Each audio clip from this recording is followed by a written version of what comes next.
GPX ini bermain dengan agresif dan mungkin ada mid to the late game-nya. Ya. Dan mereka mempersiapkan itu dengan baik kalau menurut gue pribadi.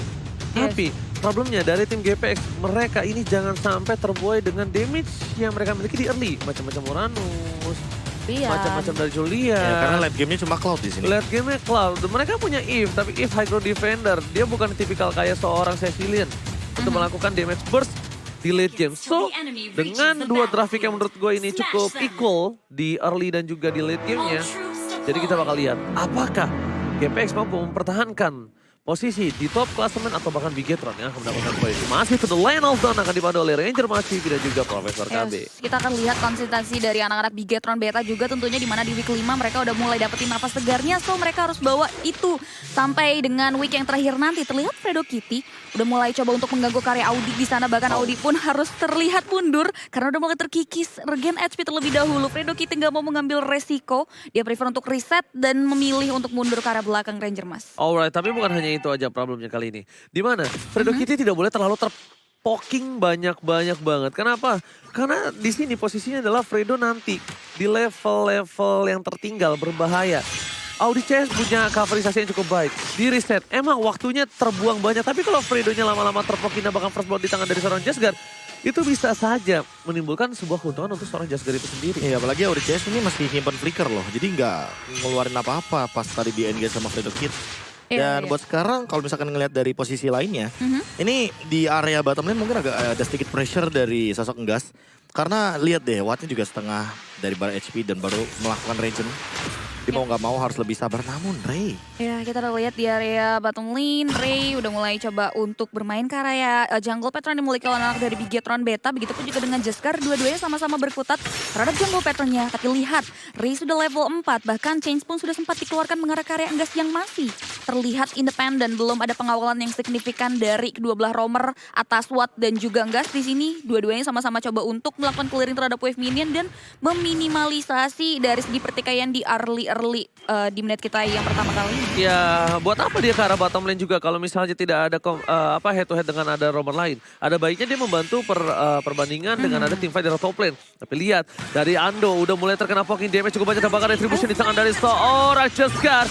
Heavy spin yang sangat baik dari Rinasmi mencoba untuk mundur ke arah belakang. Tamparan yang sangat keras dan bahkan spot di tangan dari tim Bigetron. Ando akhirnya mencoba untuk menyelamatkan kawan-kawan dari tim GPX dan hanya untuk membuat mereka mundur. Bukan untuk melakukan teamfight tambahan. Hanya coverisasi. Kalau mereka mau coba extend dalam teamfight tadi, possibility kehilangan 3 poin tambahan itu sangat besar, Profesor dan juga GP.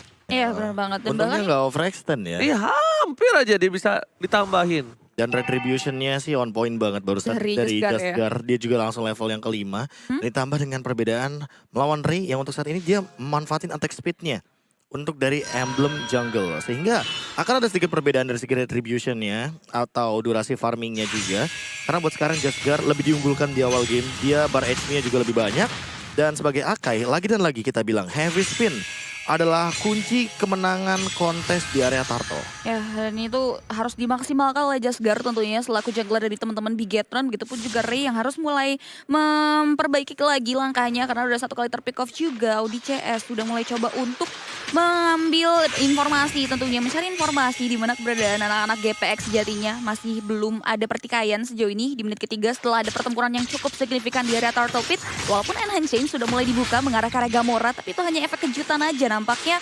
Dimana Gamora juga still survive, dia masih bisa melakukan clearing terhadap wave minion yang ada di area mid lane. Ini ketika dari Watt ini udah mulai terganggu dan ada yang mengcover di area bottom lane dari Ngas, baru Fredo kita harus turun ke bawah. Karena ini untuk menjaga di mana laning Awat dan juga Gas ini benar-benar sama. Ya. Tidak ada yang rugi, tidak ada yang untung. Karena kalau sedikit saja terpick off Awat dan telat menjaga dari Fredo, itu bahaya banget. Dan dua cuttingan yang jauh dilakukan dari Bigetron dan juga GPX. Kita lihat sama-sama memotong jauh karena mereka ingin mencoba teamfight. Tapi sekarang yang lebih dekat menuju ke arah Turtle yaitu dari Uranus. Tapi kalau misalnya biasa gameplay dari seorang Uranusnya si Rinasmi, dia tuh nggak langsung ke arah Turtle. Dia tuh bisa nge-cutting lagi di arah tengah.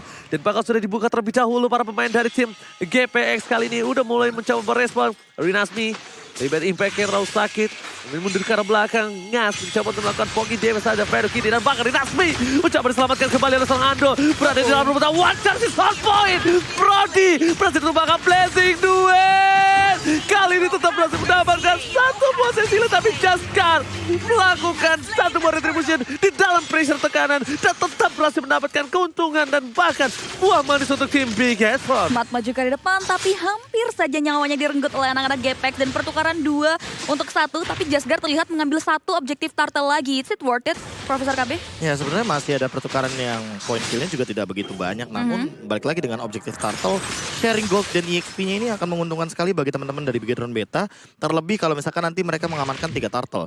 Jadi buat sekarang walaupun tidak ada perubahan dari segi gold laner, Enggas ini menjadi jawaban sekali dari Fredo. Bagaimana cara dia untuk langsung melakukan sebuah targeting ke arah Enggas dengan Brodinya. Dan item ini mungkin dengan Demon Hunter Sword Watt udah cukup banget untuk farming di awal game. Tapi dia masih butuh untuk ke arah Golden Staff dan Wind of Nature untuk menjawab Enggas dengan Blood of Despair-nya. Ya, bukan hanya itu aja. Tapi kali ini di posisi dari tim Bigetron, mereka udah mulai sadar. Audi CS udah mulai harus diturunin ke arah seorang Gas. Gas ini mobilitasnya tidak sekuat dari seorang Cloud. Ya, tapi dia untuknya memiliki clearing minion yang cukup cepat juga. Tapi di sisi sebaliknya, Cloud punya, tapi itu satu-satunya senjata Cloud untuk melakukan team fight. Dan clear wave. Dan clear wave. Jadi sebenarnya agak sedikit dilema juga untuk Watt ini. Milihnya ya. Milihnya yang mana? Karena kalau dia nggak simpan, wavingnya terdorong. Kalau dia ada Audi CS di tinggal Fredo Kitty. Kalau dia nggak pakai, kalau dia pakai Blazing Duet, team fight-nya dia bakal kendor.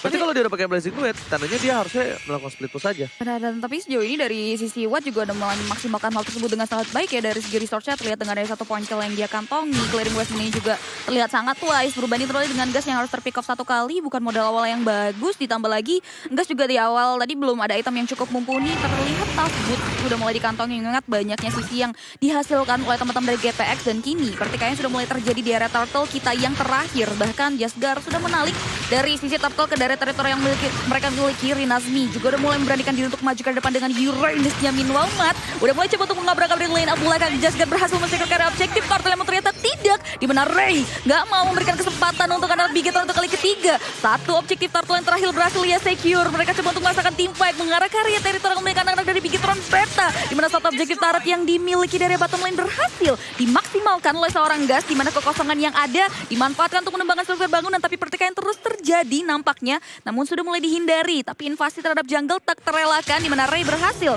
men-secure ke arah satu objektif purple ball milik Bigetron Beta. Oke, Watt gak peduli apapun yang terjadi di depan sana, yang diincar adalah Gamora.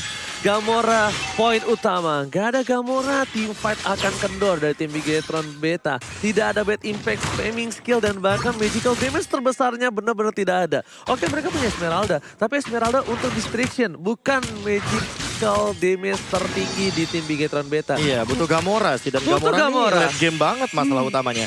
Mungkin baru bersinar di menit yang ke-15, 16. Dan buat sekarang juga kalau misalkan kita melihat dari awal game dengan leading gold yang sama, tidak ada yang begitu untung. Bahkan menurut aku ya, yang sebenarnya harus di take down sekarang adalah Watt. Watt udah dapetin 2 kill. 2 kill. Dia udah golden staff. Menurutku Gas juga belum tentu bisa langsung head to head match up. Karena ketika dia terkena Blazing Duet aja, nih ya dia bisa langsung termakan oleh Golden Staff yang begitu mematikan. Oke, tapi lihat di arah top lane, again and again, Rinazmi harus mendekat ke belakang, mencoba dicepit begitu saja, Jaskar. Ando mencoba untuk menyelamatkan, tapi Enggas lah yang bahkan terpressure kali ini di sisi sebaliknya. Damage-nya gak cukup, lihat 2 team fight yang terpisah di arah tengah. Mereka mendapatkan objektif, mereka mendapatkan team fight, dan bahkan Fredo Kitty tidak bisa ditumpahkan dengan flicker yang sangat on point. Di sini maka mereka harus kehilangan match-nya. Sisi samping yang tidak terjadi pertukaran. Ini yang sulit, Profesor. Dimana harusnya Bigetron bisa menukar dengan adanya seorang Uranus. Tapi sorry to say, mereka nggak berhasil menukar itu karena Ando lagi dan lagi. If dari seorang Ando yang menyelamatkan posisi dari seorang Rinazmi dengan Gas diusir sedemikian rupa. Iya jauh banget sih lah, itu langsung didorong mundur. Dipaksa team fight, Dan damage-nya tadi gede. ada yang sadar nggak, damage-nya kurang banget walaupun udah keluar heavy speed, turn up memory. Dan belum ada life drain di sini. Oke, tapi bakal coba dipaksa tim fight. Satu buah Chicken Eagle Audi CS beli ke arah belakang, tapi Rinazmi berhasil dijepit. Tapi itu bakal menimbulkan satu hasil yang cukup berbahaya karena Gas tertangkap. Gas kali ini nggak bisa kabur. Bahkan flicker tidak bisa digunakan. digunakan. Mid mencoba mengejar seorang super out. Supriyadi mencoba untuk melakukan sedikit distraction. Gocek kiri kanan depan belakang dan bahkan ini dia super out. Supriyadi again berhasil menggocek Mid.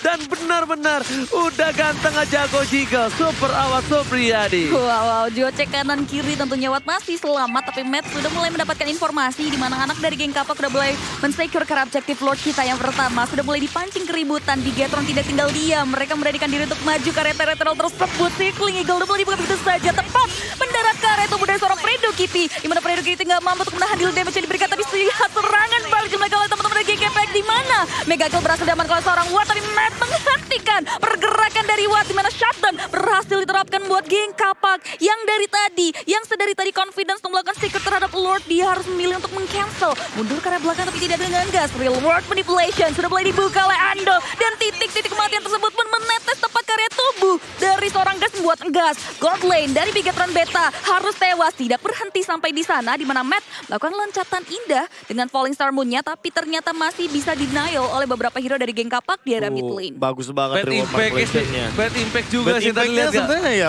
bikin mukul mundur aja. Kaget awal tuh kena bad impact ditambah sama Matt Stardust Dance ya kan, langsung terus hilang. dua magical kayak gitu.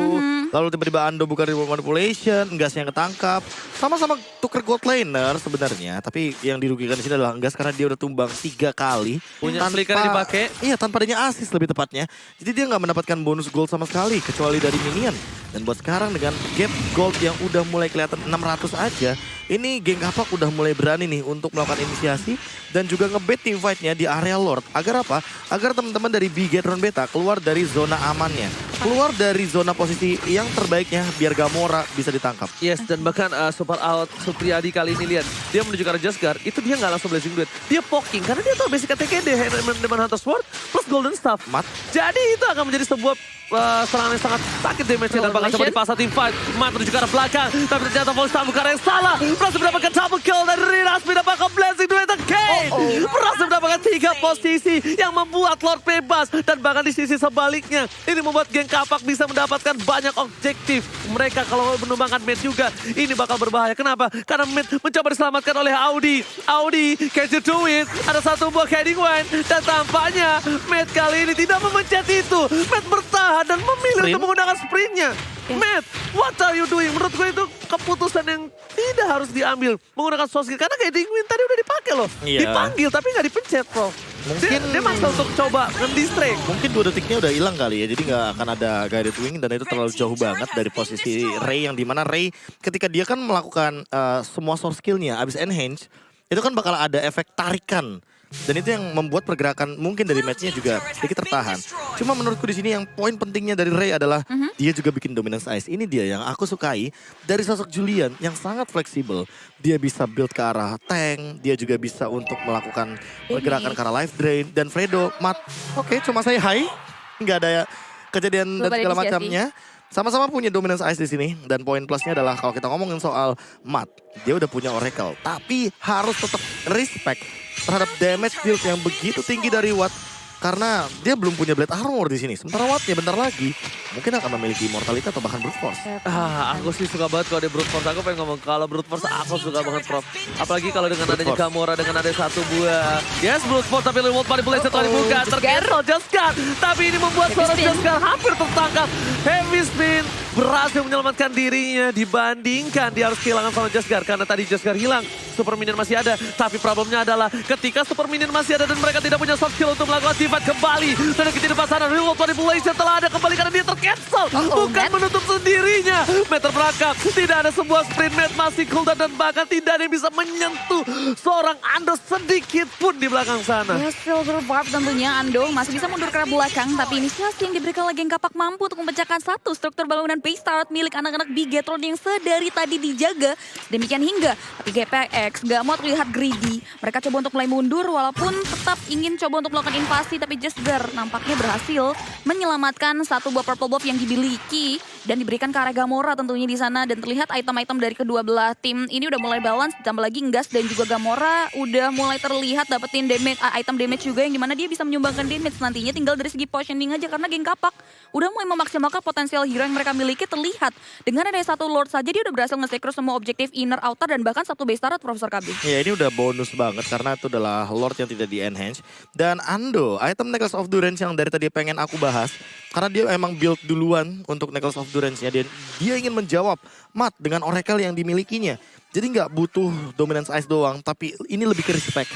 Ini lebih pengen Watt masuk itu udah bener-bener bisa dijebolin matnya. Ya. Karena mat ini bakal jadi ancaman nanti di late game kalau misalkan Wattnya ini nggak dibantu sama Necklace of Durance. Yes. Sementara Glowing One menurutku adalah opsi item terakhir yang paling bagus buat Ando. Biar durasi dari life drainnya itu makin lama sampai dengan 5 detikan. Setuju, karena dia ngaruh ke arah efek burn yang dimiliki dari seorang Ando ya. Burnnya kan ngasih efek untuk slownya nambah, Iya. terus juga life Nggak drainnya bisa nambah, regen. nggak bisa regen. Gak bisa recall. Dan itu udah ada Exotic Veil, jadi udah sangat mendekati ke arah Glowing One. Harusnya aku setuju banget Glowing One. Bukan Genius One ya. Karena possibility-nya cuma itu tuh. Kayak ya damage udah cukup gak sih? Cukup Kayak banget. dari Watt, dari Ray, kita udah ngomongin ini kan di early game. Kita Iya. ngomongin juga. Damage-nya udah cukup banget. Ini damage semua bisa dibilang. Ditambah Ray juga walaupun iya kita anggap dia dengan Item item itunya tanknya. defense ya. Item tanknya, tapi tetap aja dia punya magical Malefic damage. lagi Wattnya. Malefic Roar, tapi Conceal. lihat ada Conceal dipaksa karena belakang Nasmi memberikan informasi udah tidak ada heavy spin kali ini mencoba diselamatkan Ando. Tercancel tampaknya kali ini bakal membuat Jaskar terperangkap, tapi lihat Super Rawat Sobriani Sonic out by Awad berhasil membuat seorang Gamora gak punya tempat berlindung, Gamora gak punya tempat berhindar lagi, dan bahkan lihat one shot round point mereka telah digunakan masih mencoba untuk menyelamatkan seorang Gas. Kali ini para pemain dari tim Geng Kapak mencoba untuk memaksa defense, tapi again and again ini dia real world manipulation yang tercancel membuat 50% cooldown reduction yang kembali lagi Profesor. Yes, dan persenannya ini bakal mempermudah juga bagi Ando untuk melakukan reward manipulation yang kedua karena tadi dia ke cancel sedikit aja, kegeser aja. Dan Mat, dia hitungannya beruntung karena targetnya itu pindah ke Ngas. Tapi yang tidak beruntung adalah secara tim dari Bigetron Gamora. Beta. Yes, Gamoranya juga terkejar Itu tadi. dia, itu udah berat banget sih. Gamora juga dari tadi jadi bulan-bulanan yang selalu jadi fokus utama dari geng Kapak, dan itu terrealisasikan. Pola permainan yang mereka mau bawa itu selalu menjadi permainan yang objektif tentunya, di mana dua pemain Bigetron Beta yang bisa menjadi late game insurance justru tidak diperbolehkan bermain, berbanding terbalik dengan Ando. Walaupun sedari tadi sudah di cancel dari low population-nya, bahkan Jesgar juga beberapa kali udah mulai berhasil melakukan cancellation, tapi nggak ada yang bisa melakukan pick off ke area Ando. Terlihat dengan ada KDA yang dimana dia benar-benar diberikan penjagaan yang luar biasa ketat dari Rinazmi, Ray, dan juga Fredo Kitty, bisa dibilang di kita yang 17 kali ini Ranger. Glowing One udah nyala kali ini. Lot memasuki base dari tim Bigetron Beta. Ray memasak keributan. Ando lakukan poking. Reward manipulation mencoba di cancel. Itu yang diinginkan Ando. Ando ingin di cancel karena reward manipulation bentar lagi bakal ada. Tapi ternyata lihat Watcher di sana belum bisa mendapatkan poin dari Gas. Dan bahkan mereka fokus ke arah base-nya. Gak boleh apa-apa terjadi. Dan Kapak take the game. Take the game yang pertama, bahkan nggak ada kesempatan buat counter bisa dibilang ya dari teman-teman Bigetron Beta di game kita yang pertama kali ini, Profesor KB. Iya, itu adalah game yang